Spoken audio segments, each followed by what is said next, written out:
Alors, en présentant ce livre, Shakespeare, Question d'amour et de pouvoir, déjà je vous pointe la couverture où j'ai mis 2 masques antisymétriques et 2 allumettes en bas qui indiquent 2 êtres ou 2 entités inflammables qui peuvent s'enflammer soit d'amour, soit de violence. Voilà. Et un décor un petit peu comme ça, surréel. En présentant ce livre, sont venus des exemples de la réalité quotidienne. Mais auparavant, je vous indique et vous rappelle que ce livre, c'est l'ensemble des pièces de Shakespeare analysées une à une. Chacune est résumée, puis analysée, et toutes sont reclassées d'une manière plus logique que l'ordre chronologique, puisque dans une première partie, il y a comédie et jeu de l'amour. Ça inclut depuis Songe d'une nuit d'été, Peine d'amour perdue, toutes les comédies, mais ça inclut aussi Roméo et Juliette, qui est une tragédie, et où il s'agit d'amour, Antoine et Cléopâtre, qui est aussi une tragédie assez politique, mais où l'amour joue un rôle essentiel. Ensuite, en deuxième partie, il y a les tragédies de la dette, c'est-à-dire des pièces connues comme Le Roi Lear, Timon d'Athènes, Coriolan, de la dette parce que le héros se prend dans le piège du rapport qui est instauré par le don et qui tient en un constat assez navrant mais réel, c'est que quand vous donnez à l'autre, l'autre peut vous en vouloir de ce don. Et pas seulement parce que ça le met en dette, ou pas seulement parce qu'il devra éventuellement rendre, mais parce que vous avez été plus capable que lui de donner, par jalousie, parce que vous avez pu donner, et pas lui. Donc il essaie. Donc le don, qui est ce qu'il y a de plus généreux, peut engendrer la guerre et la violence qui, dans ces pièces-là, culmine dans Le Marchand de Venise, qui est évidemment analysé. Cette réflexion sur le don à travers Shakespeare, à travers chaque pièce qui concerne le don, ne se réduit pas à la réflexion sociologique d'un Marcel Mauss, essai sur le don, qui lui étudie les aspects collectifs, symboliques du don. Là, c'est le drame, la tragédie individuelle ou intersubjective qu'introduit le don. En troisième partie, il y a ce que j'ai appelé les tragédies du symptôme et du destin. Macbeth, le destin, qui rejoint son symptôme. Il rencontre des sorcières, mais il est bâti, lui, de telle sorte qu'il est très influençable par ce qu'elles lui disent. Hamlet, évidemment. Othello, on pourrait croire que c'est une pièce d'amour, pas du tout, c'est une pièce où un homme rencontre son double. Othello rencontre Iago, un pervers, et leur couple est un couple fantastiquement pervers et destructeur.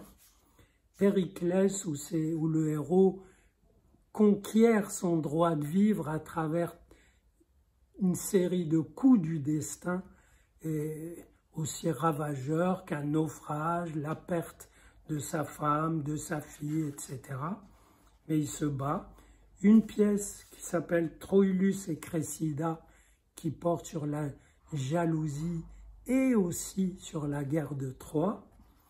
Et Titus Andronicus, qui est une tragédie du symptôme et aussi du destin qui se résout en une sorte de boucherie, mais qui n'est pas n'importe quoi.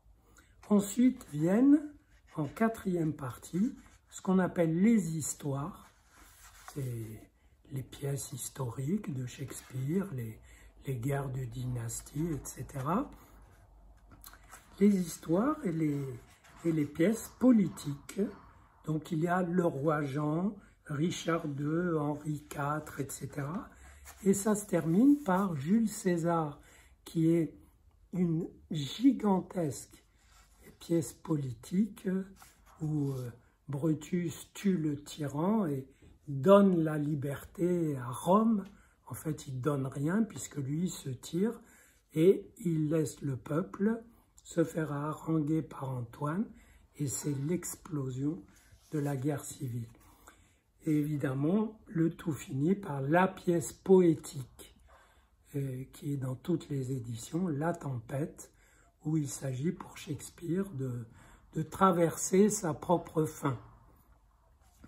Et donc, dans ces pièces, et j'en avais retenu une dans cette présentation, peu connue, Le Roi Jean, parce que ça fait jouer les causalités où il y a une cause qui devrait entraîner un tel effet, mais entre-temps une autre cause percute comme une autre boule de billard, et les effets qui s'en suivent ne sont dus ni à cette cause ni à cette autre, mais à une troisième, bref, où il y a un zigzag des causes qui est très proche de ce qui se passe dans la vie.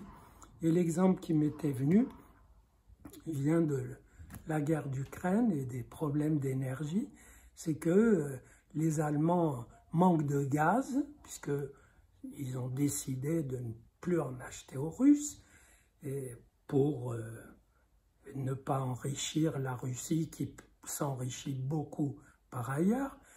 Donc il manque de gaz et il y a toutes sortes d'effets et cette cause circule et un des effets c'est qu'on aura une armée allemande la plus forte d'Europe. Donc les Allemands manquent de gaz, résultat, l'armée allemande sera la plus forte d'Europe. Voilà. Manque de gaz, ils sont inquiets alors qu'ils sont dans l'OTAN, que l'OTAN protège l'Europe, que l'Europe se protège elle-même, etc. Mais non, il faut. Donc, ce rapport irrationnel d'une cause à ses effets, c'est un effet du manque de gaz, donc de la guerre avec la Russie. C'est un des objets qui fait jubiler Shakespeare et qu'il a travaillé dans certaines pièces. Voilà, je reviendrai sur d'autres aspects, mais je voulais vous pointer celui-là. Faites attention quand vous croyez que telle cause entraîne tel effet, ou que cet effet qu'on vous donne comme l'effet d'une certaine cause, et il comporte beaucoup d'irrationnel. Là, l'irrationnel, c'est le refoulé de l'Europe, qui est l'armée allemande, qui a occupé l'Europe et a fait les ravages que l'on sait. Ce refoulé ressort et on aura une belle armée allemande, la plus forte d'Europe.